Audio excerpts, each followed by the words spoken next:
The Galactic Security Station floated in the void between stars like a metal fortress, its purpose known throughout the galaxy. This was where they kept the things too dangerous to exist freely. The creatures that made entire civilizations shudder. The monsters that even the bravest warriors feared to face.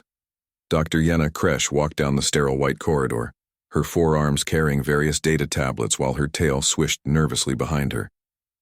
As the station's head of xenobiology, she had seen many terrifying beings brought to this place. But none had ever disturbed her quite like the one in Cell Block 7. The Vorthak, as his species was known, had been captured 3 months ago after destroying 2 military frigates and crippling a battle cruiser. His kind were legends of terror across the galaxy, standing 12 feet tall with scales like black metal, wings that could shatter starship hulls, and claws that could tear through reinforced steel. They were living nightmares. This particular one had killed 47 beings during his capture alone. They had named him Subject 847, though Yenna doubted he cared about their labels. For 3 months he had done nothing but rage. He threw himself against the energy barriers of his cell until the power systems overloaded. He roared with such fury that the sound traveled through the station's hull and frightened ships passing light years away. The medical staff had tried everything to calm him. Sedatives bounced off his biology like water off stone. Psionic dampeners only seemed to make him angrier. Dr. Kresh, came a voice behind her. She turned to see Commander Vrex, the station's military chief. His blue skin was pale with worry, and his usually perfect uniform looked rumpled. "We have a problem. Another power surge from 847's cell?" Yenna asked, though she already knew the answer. The creature's violent outburst had been getting worse, not better. "Worse than that," Vrex said, his voice dropping low. "High Command is talking about termination protocols. They say he's too unstable, too dangerous to study. They want him gone within the week." Yenna felt a chill run down her spine. Despite her fear of the creature, the scientist in her rebelled at the thought. "He's the only living Vorthak we've ever captured. The knowledge we could gain is worthless if he brings down the entire station," Vrex interrupted. "Yesterday's rampage cracked the outer hull in 3 places. The energy costs of containing him are bankrupting our budget. And the noise," he paused, rubbing his temples. "Half my security staff are requesting transfers. They can't sleep." As if summoned by their conversation, a bone-shaking roar echoed through the station's corridors. The lights flickered, and both of them grabbed the wall for support as the entire structure shuddered. "Somewhere in the distance, alarms began to wail, see what I mean?" Vrex said grimly. "It's getting worse every day." They hurried toward Cell Block 7, joining a stream of technicians and security personnel, all rushing to contain whatever new catastrophe the Vorthak had created. As they approached the massive blast doors that separated the high-security wing from the rest of the station, Yenna could hear the sound of rending metal and the high-pitched whine of overtaxed energy barriers. Through the observation window she could see him, 12 feet of pure rage and muscle, throwing himself against the barriers that kept him contained. His scales gleamed like oil in the harsh lights, and his golden eyes burned with hatred for everything around him. The cell's walls, designed to hold beings that could lift tanks, were beginning to buckle under his assault. "Force field generators at 60%, called one of the technicians. "We can't take much more of this." "Increase power to the barriers," Vrex ordered. "Whatever it takes to keep him contained." But even as they spoke, the creature seemed to sense their presence. His massive head turned toward the observation window, and those burning golden eyes fixed on them with such intensity that Yenna stepped backward involuntarily. The hatred there was beyond anything she had ever seen. It was personal, consuming, absolute. The Vorthak opened his mouth and released another roar, this one different from the others. There was something almost like words in it, though no translator could parse the meaning. All Yenna knew was that it made her blood freeze and her hearts race with primal terror. "Ma'am?" came a nervous voice from behind them. Yenna turned to see young Lieutenant Dax, barely old enough for his first assignment, standing at attention despite his obvious fear.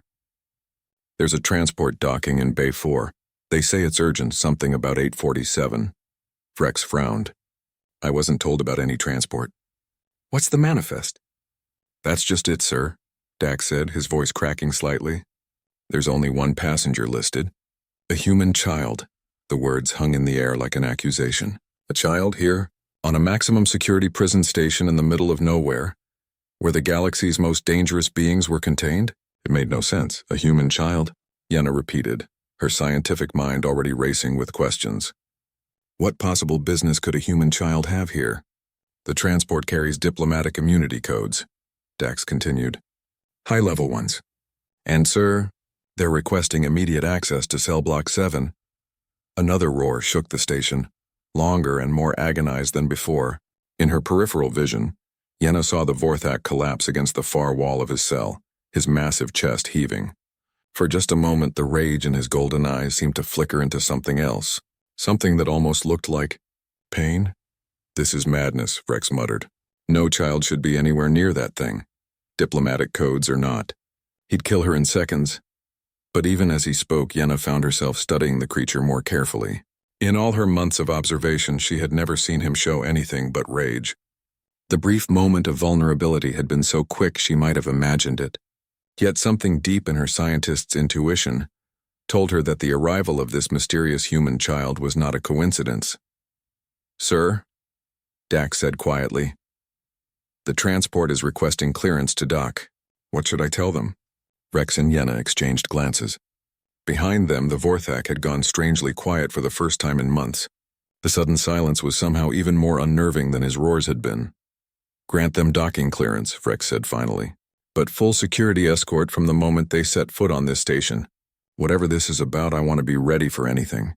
As they hurried toward the docking bays, none of them noticed the way the creature's golden eyes had changed. The rage was still there, but underneath it, barely visible, was something no one had expected to see in such a monster. Hope. The docking bay doors hissed open with mechanical precision, revealing a small transport ship that looked more like a civilian vessel than anything official. Dr. Yenna watched through the observation deck as Commander Vrex's security team took position around the airlock, their weapons ready but not quite raised. Whatever was about to emerge from that ship had them all on edge. The airlock cycled through its sequence, and then the inner doors opened. What stepped out was so unexpected that Yenna heard one of the guards actually gasp. She was perhaps 7 years old, small even for a human child, with dark hair pulled back in simple braids and wearing clothes that looked like they had seen better days. Her eyes, wide and dark, swept over the armed guards without fear, taking in everything with the careful attention of someone far older than her years. In her arms, she clutched a worn stuffed animal that might have once been a bear. I am Ambassador Zira Caney, said the tall woman who emerged behind the child. Her formal diplomatic uniform marked her as high-ranking Earth Council, but her face was haggard with exhaustion and worry. This is Luna Chen. We've come about the Vorthak you're holding. Ma'am, Vrex said, stepping forward with his most diplomatic tone. I'm Commander Vrex, Station Chief. With respect, this is a maximum security facility. A child cannot be allowed near such a dangerous prisoner. Ambassador Caney's expression hardened. Commander, Luna isn't just any child. She has a connection to your Subject 847 that goes beyond anything your files could tell you. And frankly, given what I've read about his condition, she might be the only chance you have of keeping him stable. Luna had been silent through this exchange, but now she tugged on the ambassador's sleeve.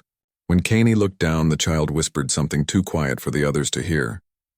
The ambassador's face softened and she nodded. Luna says he's scared, Caney said, looking back at the group. She can hear him from here. Several of the guards looked at each other nervously. The Vorthak was 60 decks away, behind layers of reinforced walls and energy barriers. No being in the galaxy had hearing that acute. That's impossible, Dr. Yenna said, her scientific mind rejecting what she'd heard. Even if she had enhanced auditory capabilities, the distance and barriers make it. She trailed off as Luna turned to look directly at her. Those dark eyes held a depth of understanding that made Yenna's heart skip beats. This was not an ordinary child, and the intelligence behind those eyes was both ancient and achingly young at the same time. He's not a monster, Luna said, her voice barely above a whisper but somehow carrying clearly through the docking bay. He's just hurt and angry because he thinks I'm gone forever. The words hit the assembled group like a physical blow. Commander Vrex stepped forward, his tactical mind struggling to process this new information. Young lady, how could you possibly know what the prisoner is thinking? Have you encountered his species before? Luna looked at him with the patience of someone explaining something very simple to someone very slow. Because he's my dad. Not my real dad, but my space dad. He took care of me when my parents died, and I took care of him when he was sick. We're family. The silence that followed was deafening. In the distance, as if responding to her words, they could all hear it. a low, mournful cry that echoed through the station's corridors. It was nothing like the rage-filled roars they had grown accustomed to. This sound was pure heartbreak, the cry of a being in emotional agony. "That's impossible," Rex said again, but his voice lacked conviction. "The Vorthak are solitary creatures. They don't form attachments, especially not to other species. They're apex predators, killing machine." "That's what everyone says," Luna interrupted, shifting her stuffed animal to one arm. "But they're wrong. They can love just like anybody else. They just love differently and deeper and forever." She looked toward the direction of the cell blocks. "He saved me from the pirates who killed my parents. He could have left me to die, but he didn't. He brought me to his nest and shared his food and taught me how to fly." Dr. Yenna felt her scientific worldview shifting. Everything they knew about the Vorthak came from military encounters, from battles and raids. No one had ever considered that these beings might have a social structure beyond violence. "Luna," Ambassador Caney said gently, "perhaps you should tell them about the outpost." The child nodded solemnly. "My parents were researchers on Kepler 442. They were studying plant growth on dead worlds. Pirates attacked because they thought the outpost had valuable minerals." Her voice remained steady, but her grip on the stuffed bear tightened. "They killed everyone except me. I hid in the storage bay for 3 days." Another mournful cry echoed through the station, closer now. Luna's head tilted, as if listening to something only she could hear. "The pirates were going to sell me to slavers," she continued. "But Korath found them first. He destroyed their ship and rescued me. He said I was too small to survive alone, so he would keep me safe until I was grown." "Korath?" Dr. Yenna asked. "The creature has a name?" "Of course he has a name," Luna said, looking puzzled by the question. "Everyone has a name. Korath means Stormwing who protects the nest. It's a very honorable name among his people." Commander Vrex felt the ground shifting under his understanding of the situation. "How long were you with him?" 2 years, Luna said simply. "We lived on his world, Vorthak Prime. He taught me their language and their customs. I helped him when he got sick from the war wounds he carried. We were happy." Her voice dropped to barely above a whisper. "Until the Galactic Alliance found us." The pieces of the puzzle were starting to come together in Dr. Yenna's mind.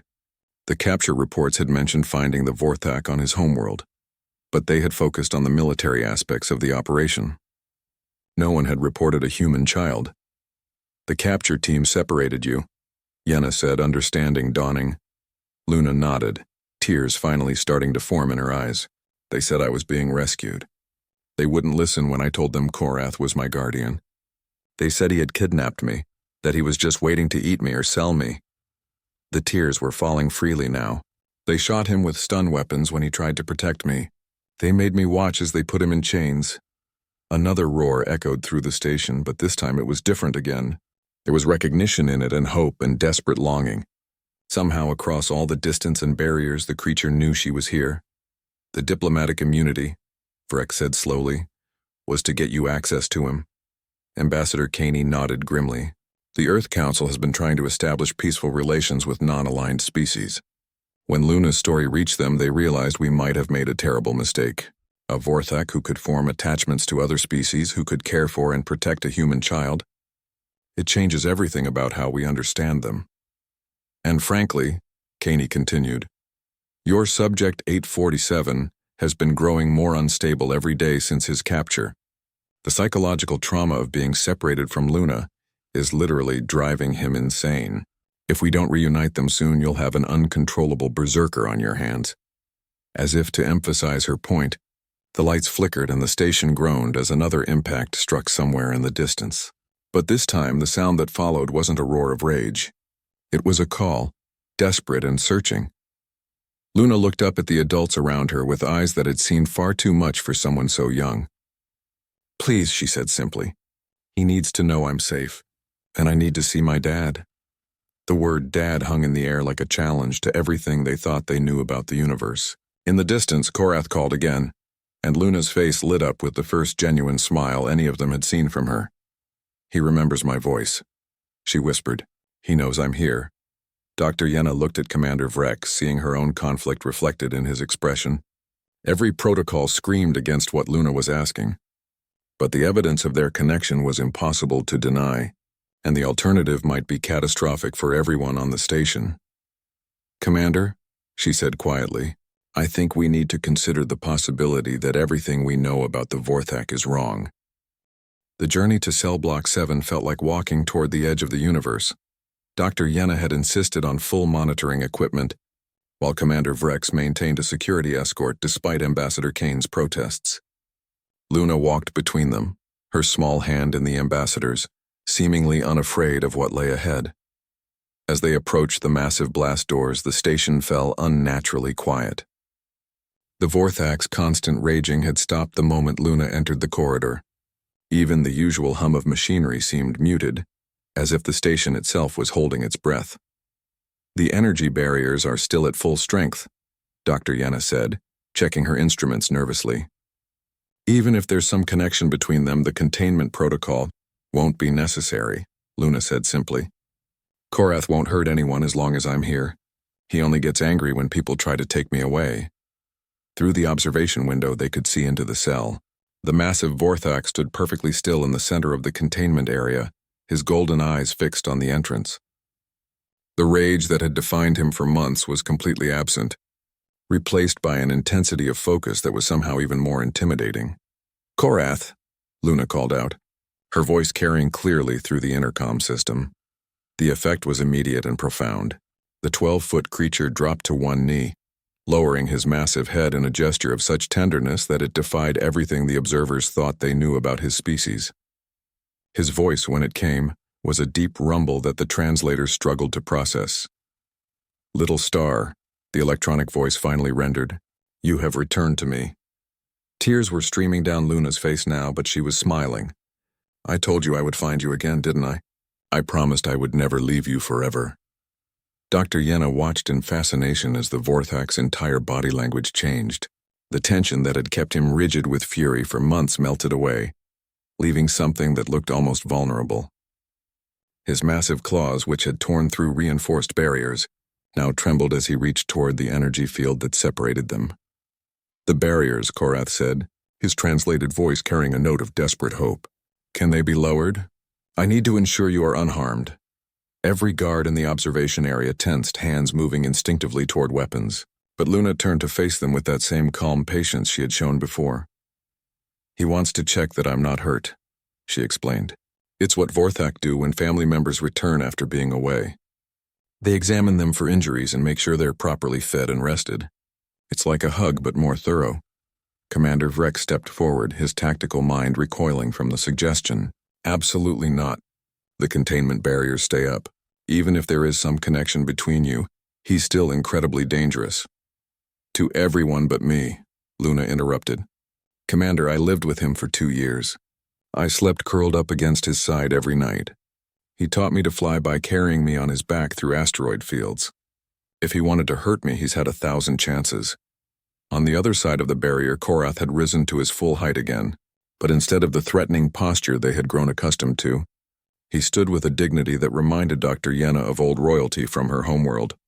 I understand their fear, Korath said, his translated voice carrying surprising nuance. My kind has given others many reasons to fear us, but I would die before allowing harm to come to Little Star. She is my adopted hatchling, my chosen heir, my greatest treasure. Your barriers protect nothing from me. They only prevent me from protecting her. The words hit the assembled group with unexpected force.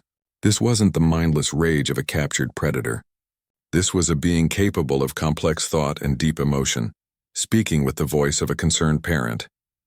Ambassador Caney stepped forward. Commander, the diplomatic implications of keeping them separated are enormous. If the Vorthak are capable of forming these kinds of bonds with other species, it changes the entire political landscape of the galaxy. Dr. Yenna finished, her scientific mind racing with the implications. A species capable of cross-species adoption, of genuine emotional attachment, the potential for alliance, for cooperation. But Vrex was still focused on immediate security concerns. Even if that's true, there is no risk, Luna said firmly. Watch. She pressed her small hand against the control panel beside the observation window, and to everyone's shock, began entering an access code. How does she know that? Vrex demanded, but Luna was already answering. I've been watching you through the cameras. Korath taught me to pay attention to details. It's part of staying safe. She finished entering the code and status lights began changing from red to amber. I'm lowering the inner barriers only. The outer containment field stays up. Alarms began to wail, but Luna calmly continued entering override codes. I memorized these too. Don't worry, I'm not letting him out. I'm just going in. Absolutely not.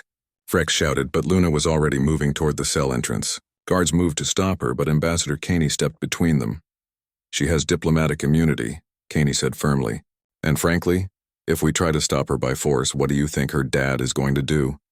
As if to emphasize the point, Korath moved closer to the barrier, his golden eyes fixed on the guards with unmistakable warning. The message was clear. Touch the child and diplomatic consequences would be the least of their worries. The inner barrier shimmered and fell away. Luna stepped into the containment cell, her stuffed bear still clutched in one arm, and walked directly toward 12 feet of apex predator without a trace of fear. What happened next defied every instinct the observers possessed. Korath lowered himself again, this time lying flat on his stomach so that his massive head was at Luna's level. She immediately wrapped her free arm around his snout in what could only be described as a hug. I missed you so much, she whispered, and the microphones picked up a sound none of them had expected. The Vorthak was purring, not the rumbling purr of a small creature, but a deep, resonant vibration that seemed to emanate from his entire body. And you, little star, Korath replied, his translated voice thick with emotion. Every moment of separation was agony. I feared I would never see you grow to full height, never teach you the hunting songs of our ancestors, never see you choose your own nest among the stars. Gently, carefully, Korath began his examination, his massive claws, each one capable of tearing through armor plate, traced over Luna's arms and shoulders with the delicacy of a feather. He sniffed carefully at her hair and clothes, cataloging scents and checking for signs of illness or injury. You have grown, he observed with satisfaction, and your scent carries no trace of fear or sickness. The humans have cared for you well in my absence. Some of them, Luna said, glancing toward the observation window. Others still think you're a monster. But we'll show them they're wrong, won't we?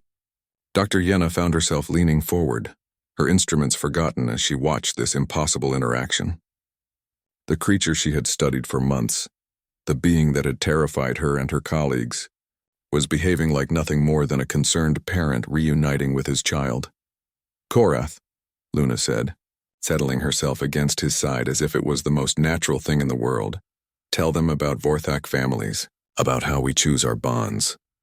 The massive head turned toward the observation window, and those golden eyes met Dr. Yenna's through the transparent aluminum. When Korath spoke, it was with the gravity of someone sharing sacred knowledge. Among my people, blood is less important than choice, he said. We choose our family bonds based on compatibility of spirit, on mutual protection and care. When I found little Star orphaned and alone, she showed no fear of me. She shared her small provisions when I was wounded. She sang to comfort me when old injuries pained me. By these actions, she became my hatchling in all ways that matter. Luna nodded seriously.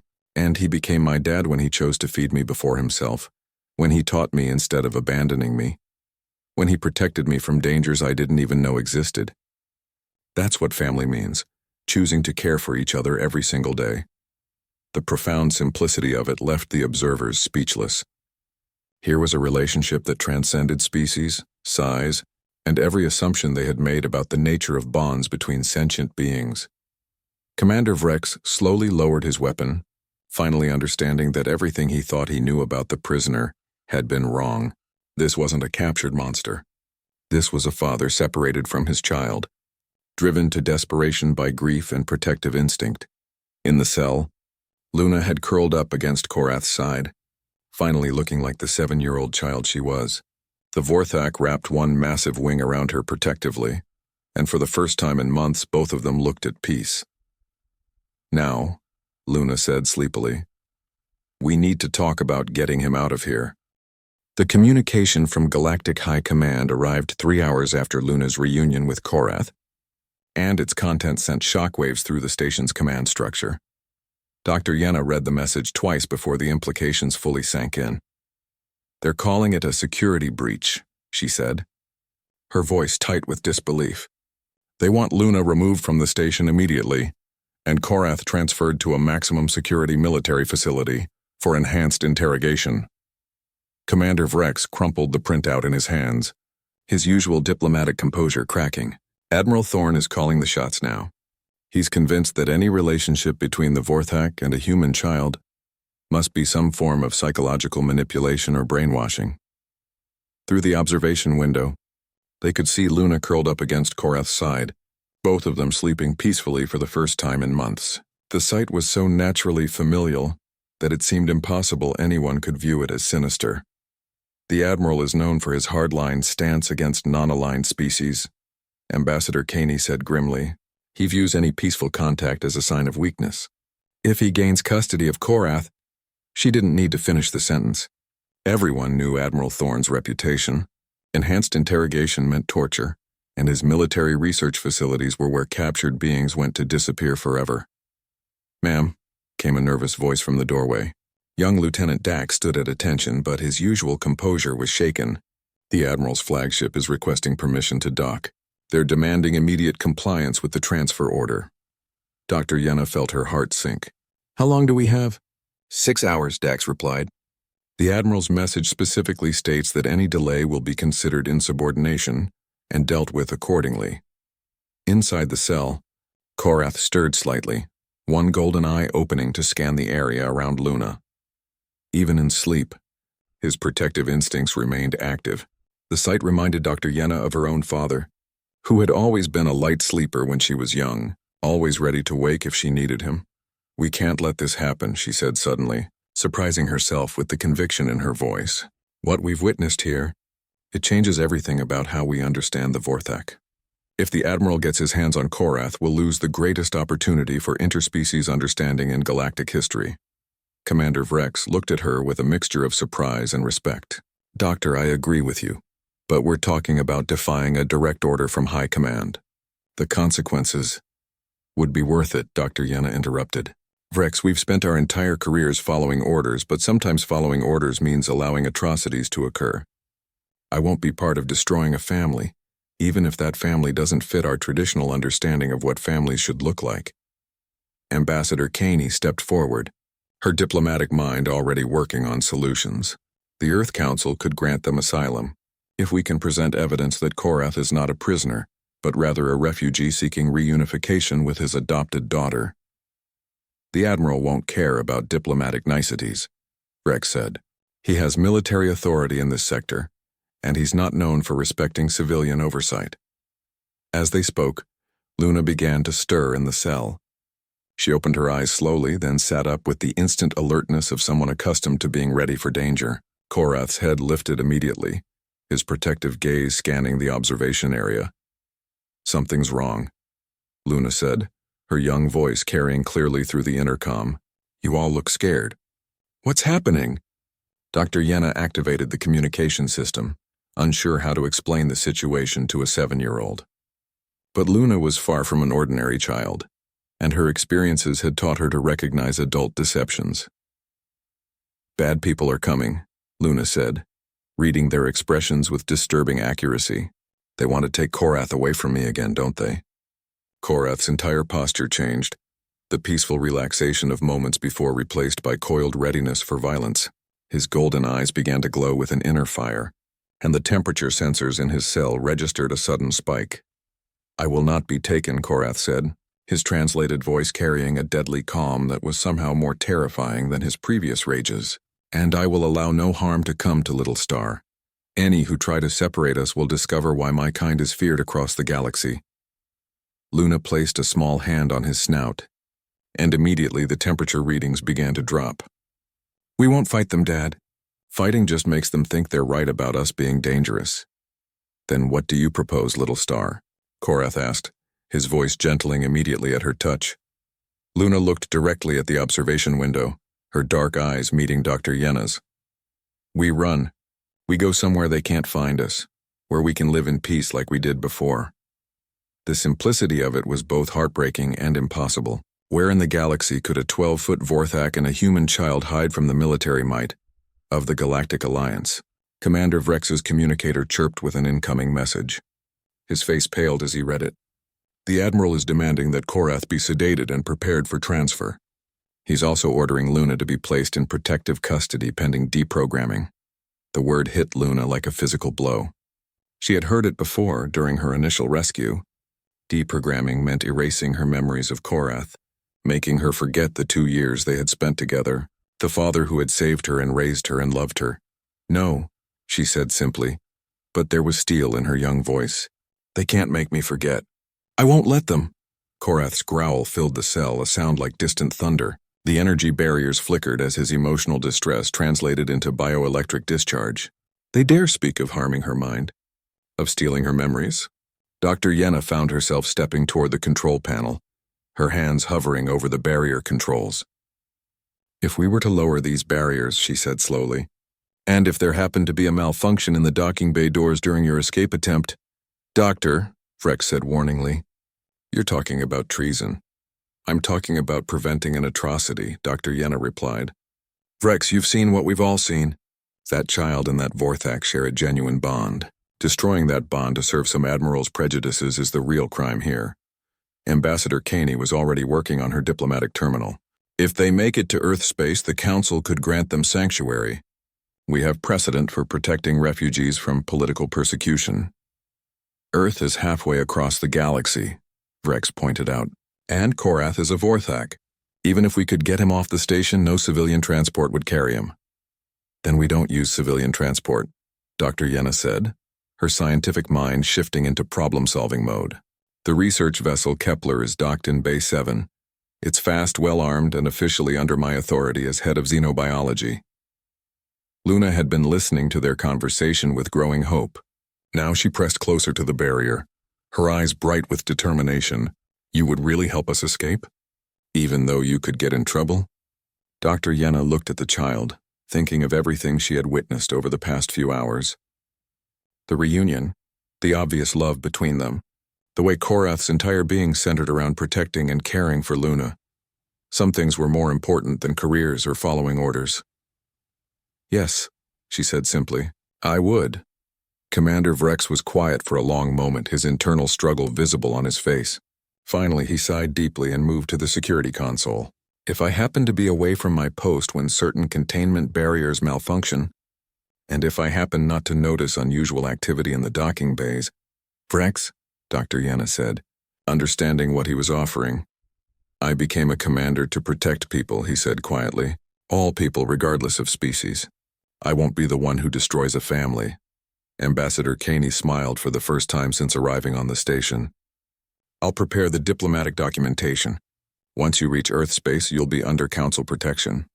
In the cell, Korath had been listening to everything. Now he stood to his full height, his massive frame radiating dignity despite his circumstances. "You would risk your own safety to preserve our bond. This is a debt I can never repay." "You don't need to," Dr. Yenna said, her hands already working on the barrier controls. "Some things are worth the risk." Luna beamed at them through the barrier, looking for the first time like the happy child she should have been allowed to be. "Thank you," she said simply. "Thank you for believing in us." As the first barrier began to shimmer and fade, alarms started to sound throughout the station. In the distance, they could hear the mechanical sounds of docking clamps engaging as Admiral Thorne's flagship connected with the station. "They're here," Vrex said grimly. "If you're going to do this, it has to be now." Dr. Yenna's finger hovered over the final control. Once she pressed it, there would be no going back. She would be choosing love over law, family over protocol, hope over fear. She pressed the button. The final barrier dissolved with a soft hum, and Korath stepped out of his cell for the first time in 3 months. His massive frame filled the corridor, but instead of the rampage everyone expected, he simply knelt down so Luna could climb onto his back. "Hold tight, little star," he said gently. "We fly to freedom now." Dr. Yenna led them through maintenance corridors she had memorized during her years on the station, while Commander Vrex fed false information to the security systems. Behind them, they could hear the heavy footsteps of Admiral Thorne's Marines as they stormed through the station, searching for their missing prisoner. "Dr. Kresh," came Thorne's voice over the intercom system, sharp with authority and barely controlled rage. "You will surrender the Vorthak immediately and report to the command center for debriefing. Any further delay will result in charges of treason." Luna pressed closer to Korath's neck. Her small hands tangled in the surprisingly soft scales beneath his armored exterior. He sounds really angry. Are you sure we can get away? The Kepler is just ahead, Dr. Yenna assured her, though her own hearts were racing. Once we're aboard, we can outrun anything in this sector. Korath moved with surprising grace for such a massive being, his footsteps somehow silent despite his weight. As they approached the docking bay, he suddenly stopped, his head tilting as if listening to something only he could hear. Marines approaching from the main corridor, he said quietly. 12 of them, armed with energy weapons and sonic dampeners. They seek to surround us. Dr. Yenna's instruments showed nothing, but she had learned to trust the Vorthak's enhanced senses. Is there another way to the docking bay? There is always another way, Korath replied, and before anyone could ask what he meant, his wings spread wide. The corridor suddenly felt much smaller as the massive appendages unfolded, revealing their true span. Hold on, he said to Luna, who immediately wrapped her arms around his neck with the ease of long practice. What happened next defied every law of physics Dr. Yenna thought she understood. Korath's wings began to glow with a soft inner light, and suddenly the artificial gravity around them seemed to lessen. He launched himself upward, not flying in any traditional sense, but somehow manipulating the gravitational fields around him. How is that possible? Dr. Yenna gasped as they rose through a maintenance shaft that led directly to the upper docking levels. Vorthak are not just predators, Korath explained as they soared upward. We are children of the void between stars. Gravity and magnetic fields bend to our will when necessity demands it. It is why ships fear us. We do not need vessels to travel between worlds. Luna laughed with delight as they flew, her earlier fear forgotten in the joy of being airborne with her father again. I miss this so much, she said. Flying with you was always my favorite thing. They emerged into Docking Bay 7 to find the research vessel Kepler exactly where Dr. Yenna had left it. But they were not alone. Admiral Thorne stood between them and the ship, flanked by a squad of Marines in full combat armor. Thorne was everything Dr. Yenna had expected. Tall, rigid with military bearing, and emanating the kind of cold authority that brooked no disobedience. His steel-gray eyes fixed on Korath with undisguised hatred. Stand down, creature, Thorne commanded, his voice amplified by his suit's speakers. You are surrounded and outgunned. Surrender now, and the child will not be harmed. Korath gently set Luna down behind him, placing his massive body between her and the armed soldiers. When he spoke, his voice carried a dignity that made the Admiral's bluster seem crude by comparison. I am Korath of the Stellar Winds, heir to the throne of Vorthak Prime, last prince of the void-touched bloodline, he said formally. I claim the right of protection over my chosen hatchling, under the ancient laws that predate your alliance by millennia. Admiral Thorne's laugh was harsh and mocking. Ancient laws? You're a terrorist and a killer. Our records show you personally destroyed 17 civilian transports during the border conflicts. Your records, Korath replied calmly, do not show that those civilian transports were carrying weapons to slavers who hunted Vorthak hatchlings for sport. Nor do they show that I offered terms of surrender that were refused. Your alliance began this war by attacking our nursery worlds. The accusation hung in the air like a challenge. Dr. Yenna felt pieces of galactic history she had never questioned suddenly shifting in her mind. How much of what they knew about the Vorthak conflicts came from alliance sources? Even if that were true, Thorne said, his voice tight with anger, it doesn't change what you are. A killer, a monster, and now you've somehow corrupted a human child into believing you're her protector. Luna stepped out from behind Korath, her young face set with determination that would have been impressive in an adult. Nobody corrupted me, she said firmly. Korath saved my life when your alliance failed to protect my parents. He gave me a home when your people would have put me in an orphanage. He taught me to be brave when your society wanted me to be afraid. Child, Thorne said, his tone shifting to something he probably thought was gentle but came across as condescending. You've been manipulated. The creature has damaged your mind to make you compliant. But we can fix that. We can help you remember what it means to be human. The words hit Luna like physical blows, but instead of cowering, she straightened her spine. I know exactly what it means to be human. It means choosing love over hate. It means protecting family even when it's dangerous. It means standing up to bullies who want to hurt people just because they're different. Korath's purr of approval was audible even over the sound of the Marines' equipment. My daughter speaks wisdom beyond her years, he said proudly. She is not your daughter. Thorn exploded, his military composure finally cracking. She's human. She belongs with her own kind, not with some alien monster who's brainwashed her into forgetting her species. My parents were human, Luna said quietly, and they taught me that family is about love, not species. They would have understood. They would have been grateful to Korath for saving me. Dr. Yenna found herself stepping forward, her scientific objectivity finally overridden by moral conviction. Admiral, what I've witnessed here challenges everything we thought we knew about the Vorthak. If there's even a chance that our understanding of them is wrong, your understanding is irrelevant, Doctor. Thorn snapped. You've already committed treason by releasing a dangerous prisoner. Stand aside or be charged as an accessory. Behind the Admiral, the Marines raised their weapons, the soft whine of charging energy cells filling the docking bay. But Korath showed no fear. Instead, he began to glow with the same inner light they had seen in his wings. You threaten my hatchling in my presence, he said, and his voice carried harmonics that made the metal around them vibrate. This is not wisdom. The temperature in the docking bay began to rise as Korath's emotional state translated into raw energy. The Marines' instruments started showing dangerous readings and several of them took involuntary steps backward. I have lived for 3 centuries, Korath continued, his glow intensifying. I have seen the birth and death of stars, survived the void between galaxies, and led my people through wars that predate your civilization. I am not some beast to be caged or studied. I am a father protecting his child. Luna reached up and placed her hand on his arm. Immediately the glow began to fade, the temperature dropped, and Korath's breathing slowed. The demonstration of her influence over him was more powerful than any speech could have been. See, she said to Admiral Thorn. He's not a monster. He's just scared of losing me again. If you'd let us go, there wouldn't be any violence at all. For a moment, Thorn seemed to waver.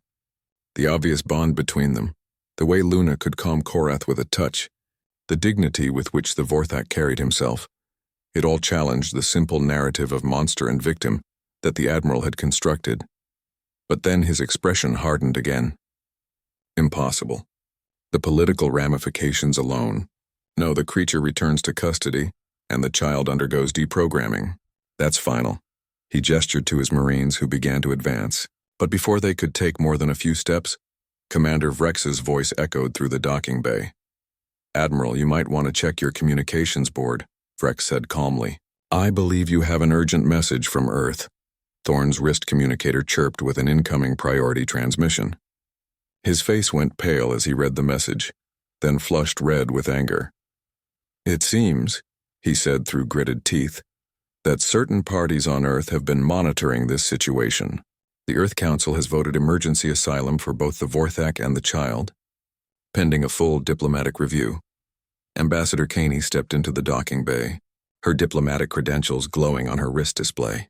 I'm afraid I had to make a few calls while you were pursuing our friends through the station, Admiral.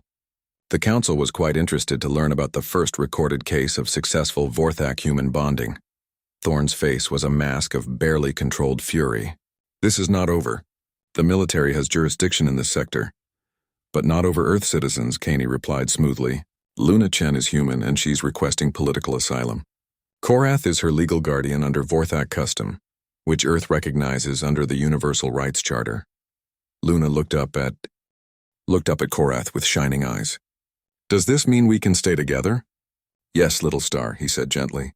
It means we are free to choose our own path among the stars. As they boarded the Kepler for the journey to Earth, Dr. Yenna reflected on how much her understanding of the universe had changed in a single day. Sometimes she realized the greatest discoveries came not from instruments or experiments, but from simple willingness to see the truth that had been in front of you all along. 3 weeks into their journey to Earth, the Kepler's peaceful voyage was shattered by an emergency beacon that made everyone's blood run cold. The signal was coming from the outer rim of the Zeta Reticuli system, where no ships should have been traveling. It's a civilian transport, Dr. Yenna reported from the sensor station, her voice tight with concern. The Starlight Princess. She's carrying 300 passengers, mostly families relocating to the outer colonies. Ambassador Caney leaned over the communications console, her diplomatic training evident in her calm demeanor despite the circumstances. Are they responding to hails? Negative, came the reply from the ship's pilot. Their communication array appears to be damaged, but I'm picking up massive energy readings from something else in the system. Something big. On the main screen, the tactical display revealed the source of everyone's fears. A Chronoc battleship, one of the galaxy's most feared predator species, had cornered the civilian transport against an asteroid field. The Chronoc were known for taking slaves, stripping ships of valuable resources, and leaving no survivors to report their crimes. The transport's engines are failing, Dr. Yenna reported. They can't run and they certainly can't fight. The Chronoc will board them within the hour. Luna had been quietly playing with her stuffed bear in the corner of the bridge, but now she looked up with the kind of serious expression that seemed far too old for her 7-year-old face. We have to help them, she said simply. Little star, Korath said gently, his massive form carefully arranged in the ship's modified cargo bay, where he could still participate in bridge discussions. The Kepler is a research vessel. She carries no weapons capable of threatening a Chronoc battleship. Ambassador Caney nodded grimly. We've already sent a distress call to the nearest Alliance patrol, but they're 6 hours away. By the time help arrives, 300 people will be dead or enslaved, Luna finished. She stood up, her small hands clenched into fists. There has to be something we can do. Dr. Yenna studied the tactical display, her scientific mind racing through possibilities. The Chronoc fear very little in the galaxy, but there are stories. Legends about creatures they avoid at all costs. She looked meaningfully toward the cargo bay where Korath waited. The implication was clear, but the Vorthak shook his massive head. Even if I could reach their ship, one Vorthak against an entire Chronoc crew would be suicide. My kind are feared, yes, but we are not invulnerable. The Chronoc would overwhelm me with sheer numbers. But they don't know you're alone, Luna said suddenly, her eyes bright with an idea that was either brilliant or terrifying. What if we made them think you were leading a whole pack? Dr. Yenna felt her heart skip a beat as she understood what Luna was suggesting. The Chronoc's primary fear regarding Vorthak comes from their pack-hunting behavior. In the old stories, a single Vorthak scout meant dozens more were hidden nearby. But how do we convince them? Ambassador Caney asked. Our ship isn't exactly designed for deception. Korath's golden eyes gleamed with something that might have been approval. Little star, you continue to surprise me with your tactical thinking. Yes, such a deception might work, but it would require precise coordination and considerable risk. Luna was already moving toward her father, her mind clearly made up. Tell me what to do. Over the next 20 minutes, they developed a plan that relied heavily on Korath's intimate knowledge of Chronoc psychology and Luna's unique ability to coordinate with him. The research vessel's sensors would be modified to project false energy signatures, making it appear as though multiple Vorthak ships were approaching from different vectors. The key, Korath explained as Dr. Yenna worked frantically on the sensor modifications, is that Chronoc are cowards at heart. They prey on the weak and defenseless, but they flee from any real threat. If they believe they face a Vorthak hunting pack, they will abandon their prey and run. And if they call our bluff? Ambassador Caney asked. Then we improvise, Luna said with the kind of matter-of-fact courage that made the adults around her feel both proud and terrified. The Kepler dropped out of hyperspace at the edge of the asteroid field, immediately broadcasting modified sensor ghosts that suggested multiple ships had arrived simultaneously. Dr. Yenna's modifications to their energy signature made their small research vessel appear to be a much larger, more threatening craft. Chronoc vessel, Korath's voice boomed across all frequencies, his natural reverb enhanced by the ship's audio systems. You trespass in Vorthak hunting grounds. Release your prey and withdraw, or face the consequences. On the screen, they could see the Chronoc battleship hesitate in its approach to the transport. The alien predators were clearly scanning for the source of the transmission, trying to determine how many enemies they faced. They're not convinced yet, Dr. Yenna reported. Their sensors are more sophisticated than we hoped. They're trying to penetrate our deception. Luna pressed her hand against Korath's side, drawing strength from his presence. Then we need to be more convincing. What happened next would become legend among both Alliance forces and the independent worlds. Korath began to sing, not the translated words that their universal communicators normally processed, but the pure, unfiltered hunting call of his people. It was a sound that spoke directly to the primal fear centers of every species that had ever been prey. The song told of death from the void, of hunters that could cross the emptiness between stars, of patience that could outlast civilizations and hunger that could devour worlds. It was beautiful and terrible, a piece of music that predated the Alliance by eons. But more than that, it was amplified and echoed by the Kepler's modified communications array, creating the impression that dozens of voices had joined the chorus. To the Chronok, it sounded like an entire hunting pack announcing their presence. "Luna," Dr. Yenna said urgently, "the Chronok are preparing to fight. Their weapons are powering up." Without hesitation, Luna began to sing along with Korath. Her young human voice couldn't match the harmonic complexity of his call, but she had learned enough of the Vorthak hunting songs to add her own thread to the melody. The effect was startling. Where Korath's song spoke of ancient hunger and patient death, Luna's voice added something new. Something that suggested not just hunt but protection, not just death but justice. The combination created a sound unlike anything the galaxy had ever heard, the fusion of human emotion and Vorthak power, of protective love and terrible retribution. On the Chronok ship, panic erupted.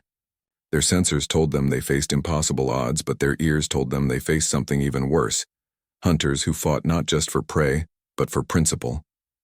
"They're withdrawing," Ambassador Caney announced with barely contained excitement.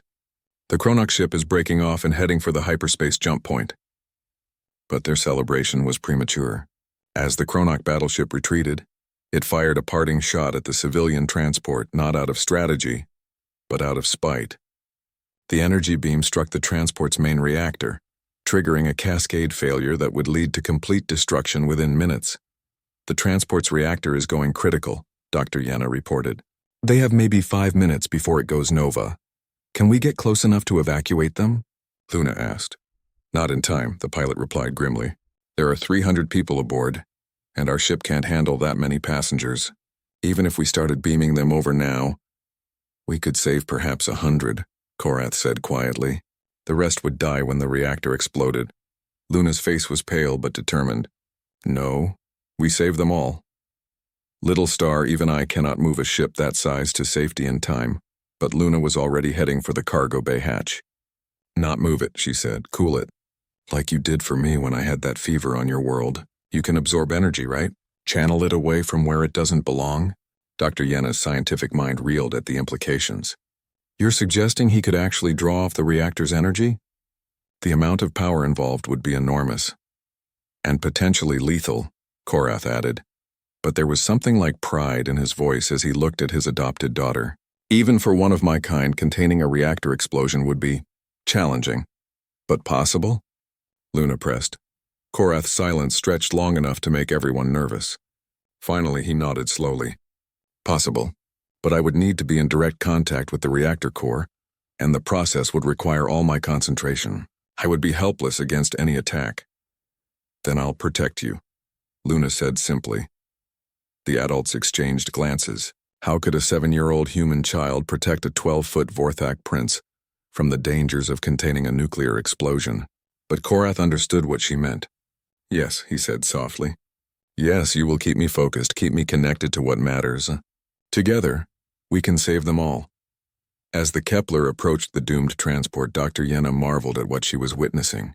This wasn't just an alien and a human working together. This was something new in the galaxy's history, a perfect synthesis of two species' greatest strengths. Korath's power guided by Luna's compassion, Vorthak capability channeled through human love. "Beginning transport approach," the pilot announced. "Korath, you'll have maybe 2 minutes of contact before the reactor goes critical." 2 minutes, Korath repeated, moving toward the airlock. The airlock sealed behind them with a hiss that sounded like a final breath. Korath and Luna floated in the void between ships. His massive wings spread wide to shield her from the transport's leaking radiation, while his internal gravity manipulation kept them both stable in space. Through the transport's emergency ports, they could see terrified faces pressed against the windows, families holding each other, children crying in their parents' arms, elderly passengers preparing for what they believed were their final moments. 300 souls depending on the impossible bond between a human child and an alien prince. "The reactor core is 3 decks down," Dr. Yenna's voice crackled through their comm units. "You have 90 seconds before critical cascade failure." Korath tore through the transport's outer hull as if it were paper, but with surgical precision that avoided damaging any vital systems. Luna rode on his back, her arms wrapped around his neck, whispering encouragement and directions as they navigated the ship's corridors. The passengers they passed stared in shock and terror at the sight of a Vorthak moving through their ship. But Luna called out to them in their own languages she had learned dozens during her travels with Korath, her young voice carrying reassurance and hope. "Don't be afraid," she called, to a Centauri family cowering in their cabin. "He's here to save us all." "Stay calm," she told a group of Rigelian merchants. "My dad knows what he's doing." Her words spread through the ship faster than their physical progress. The monster they had expected became a savior. The terror became hope. All because a little girl's faith transformed everyone's perception. They reached the reactor core with 30 seconds to spare. The massive chamber was already glowing with the unstable energy that would soon tear the ship apart. Radiation levels that would have killed most species in seconds washed over Korath like a warm breeze. "I must make direct contact with the core," Korath said, his voice tight with concentration. "Little star, this will be unlike anything we have done before." "The energies involved." "I know," Luna said simply. "I trust you and you trust me. That's all we need." Korath placed his massive hands on the reactor core's outer casing. Immediately his scales began to glow with the same inner light they had seen before, but magnified 100-fold. The temperature in the chamber spiked, then plummeted as he began drawing the runaway nuclear reaction into himself. The pain was beyond description. Nuclear fire coursed through his body as he absorbed energy that could power a small moon. His very cells were on the verge of tearing apart under the strain, and his consciousness began to fragment under the assault of raw power. But Luna was there, her small hands pressed against his neck, her voice cutting through the chaos of overloaded neurons and burning synapses. "Remember the first night I stayed with you?"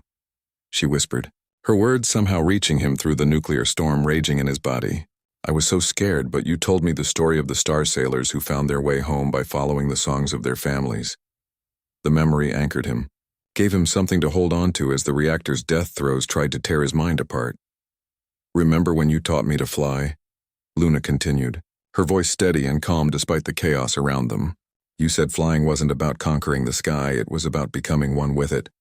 "Become one with this energy, Dad. Don't fight it, guide it." Korath's technique shifted, following his daughter's wisdom. Instead of battling the nuclear fire, he began to dance with it, letting it flow through him while slowly redirecting its fury into harmless dispersal patterns. "Remember when I got sick with the void fever?" Luna said, her words painting pictures in his overwhelmed mind. "You stayed with me for 3 days, keeping me cool, sharing your strength with me. Let me share my strength with you now." And somehow, impossibly, she was. Through their bond, through whatever connection allowed a human child and a Vorthak prince to call each other family, Luna was channeling her own life energy to help him contain the explosion, not in any way that instruments could measure, but in the way that love transcends physics and family, defies the laws of the universe.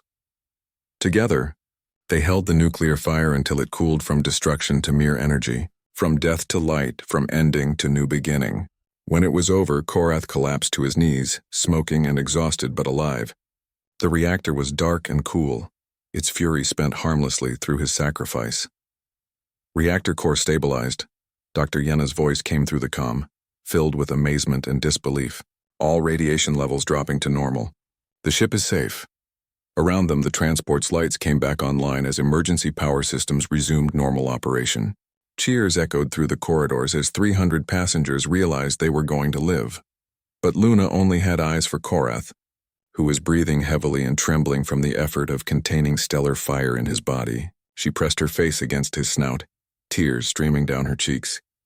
"You did it," she whispered. "We did it?" "We did indeed, little star," he replied, his voice hoarse but filled with pride. "Though I suspect it is you who truly saved them all. Your strength flowing through our bond. It was like having the power of a star itself." The rescue ships arrived 2 hours later to find an impossible scene. The Starlight Princess, which should have been an expanding cloud of radioactive debris, was instead peacefully docked with the research vessel Kepler. Its passengers were alive and unharmed, telling stories of salvation by a human child and her alien father. Word of the rescue spread across the galaxy faster than hyperspace travel. The HoloNet carried the story to every inhabited world. Child and Vorthak save transport. Impossible. Bond prevents disaster. New hope for interspecies cooperation. But it was the interview with Captain Maria Santos of the Starlight Princess that truly captured the galaxy's imagination. Standing before the cameras with tears in her eyes, she spoke words that would be quoted for generations. We were all going to die, 300 souls, including my own grandchildren, facing certain death. And then they came. Not human or alien, but family. They risked everything to save strangers, and they did it because that's what families do. They protect each other and anyone who needs protecting. The political ramifications were immediate and far-reaching. The Earth Council formally recognized Vorthak-human bonding as a legitimate form of family structure. The alliance began serious negotiations with the surviving Vorthak clans, mediated by Luna and Korath. Admiral Thorne was quietly reassigned to a desk job on a minor research station. 6 months later, Luna and Korath stood on the observation deck of their new home, a diplomatic station in neutral space where humans and Vorthak could meet and learn from each other. Luna, now 8 years old and growing taller every day, watched as the first formal alliance treaty was signed between the two species. "Do you think it will work?" she asked her father, leaning against his massive side as they watched the ceremony below. "The alliance." Korath considered the question carefully. "Perhaps. Your people and mine have much to learn about each other. There will be misunderstandings, conflicts, moments when fear tries to overcome wisdom." "But," Luna prompted, hearing the hope in his voice, "but we have proven something important, little star. We have shown the galaxy that love transcends species, that family is not defined by biology, and that the bonds we choose can be stronger than the bonds we inherit." He wrapped one massive wing around her protectively. "When others see what we have built together, when they witness the strength that comes from our unity, they will understand that diversity is not weakness, it is the foundation of true power." Luna smiled, watching as human diplomats and Vorthak nobles worked together to draft laws that would protect bonded families like theirs. Children from a dozen species played together in the station's gardens while their parents learned to see each other as individuals rather than stereotypes. "The universe is getting smaller," she observed. "No, little star," Korath corrected gently. "The universe is getting larger, large enough to hold all of us together." In the distance, a new ship was docking at the station. Through the viewports, Luna could see another human child with her Vorthak guardian, seeking the same sanctuary and acceptance that she and Korath had found. They would not be the last. The galaxy had learned a new truth, that the strongest bonds are forged not in genetics or politics or shared species, but in the simple decision to love and protect each other, regardless of what form that love might take. And sometimes, when the universe is very lucky, those bonds become strong enough to save everyone. Luna Chen and Korath of the Stellar Winds had given the galaxy a gift more precious than any technology or treasure. They had given it hope, wrapped in the truth that family is not something you are born into. It is something you choose to build, one act of love at a time. As they watched the sun set through the observation windows, father and daughter planned their next adventure together, secure in the knowledge that whatever challenges awaited them, they would face them as they had faced everything else, together as family, as proof that the universe is vast enough to hold every kind of love.